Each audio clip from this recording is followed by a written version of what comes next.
Happy Friday. You made it to the week, and welcome to the 208 on this first Friday of the Idaho legislative season. Here we are, strap in.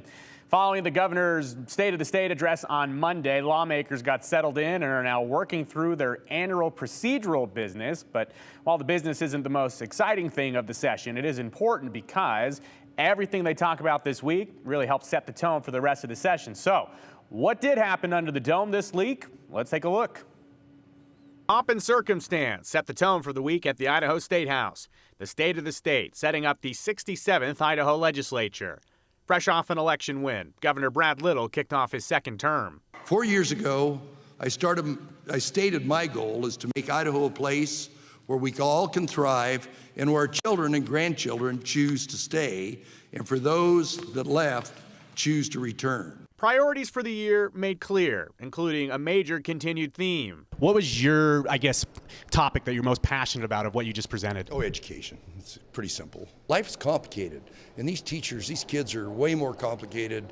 You know, you got social media, you got all these other issues. We need to support those kids and support their teachers so that those challenges that those kids have, we can get them educated, get them very concerned about lifelong living and building a skill set so they'll be happy Idahoans. From there, lawmakers gave their takes. A lot of support for education, but still questions ahead on what the funding will look like specifically on all these education ideas. It's not all about education, though. The stage is set for debates on property taxes, infrastructure, a lot of Idaho issues, including Medicaid. Yes, 5 years after Idaho voters approved expanding Medicaid in Idaho, the program is now up for review. Republicans have voiced concerns about the growing cost of the program. It sounded really good when it got here, and it hasn't really performed on what we were sold. You know, the voters were told it was going to do certain things that it didn't do. So hopefully when they look at that, they can see where the variance was, what caused the variance, if there's a way to fix the variance. You see that the health insurance exchange, for example, is going broke. All those people that would, some of which would like to stay on the exchange, are actually being forced into Medicaid. Democrats maintain that the price is worth it and that Medicaid actually offsets many other state costs. Representative Moyle speaking about that. Medicaid has been a wonderful investment in our state, and it has kept thousands of people healthy and on health insurance. And thank God we had Medicaid expansion when we did, especially during this pandemic. And we will not want to strip anyone of their health care, especially in this economy. It only took about 1 week for a controversy to pop out of a committee meeting. Republican Representative Jack Nelson drew attention with his self-introduction in the House Agriculture Committee. Jack Nelson, District 26. I'm a lifelong dairy farmer, retired, still own part of a dairy.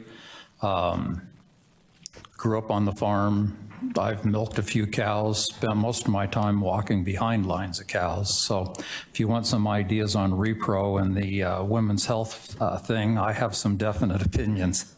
As you can imagine, the comment drew criticism heavily on social media, but Representative Nelson profusely apologized, saying essentially that the comment got away from him, telling us in a statement, "I absolutely respect women and the right to choose their own health care. The way I phrased my statement about women and reproductive rights yesterday missed the mark and offended others in the process. I'm sorry. I recognize the mistake and commit to doing better in the future. I have always operated and will continue to operate under the standard that the government does not belong in the doctor's office." Next week, comments in House AG, they'll likely be more polished. Lawmakers also got to work in week 1, of course, pitching ideas on legislative rules and budgets. On the bigger ideas side, Representative Bruce Skog, a Republican, introduced an idea to penalize local governments who refuse to enforce Idaho's criminal abortion laws. The specific reference here is likely the city of Boise. They said last July that city resources essentially will not be prioritized for investigations or allegations into illegal abortions in Boise. Representative Skog's idea centers on withholding tax dollars if a city does what Boise is. If we allow cities to start sliding away from the laws that are felonies in this state, to say, well, we're just not going to enforce those, then we're going to end up like Portland or Seattle and the anarchy that has started to edge in those cities. And this is just one area. So I would like to see this applied to other felonies, but we're just zeroing in on this one right now. So everything is in the early stages in week 1 at the State House, but we know week 2 will bring a slew of ideas to build on for weeks to come.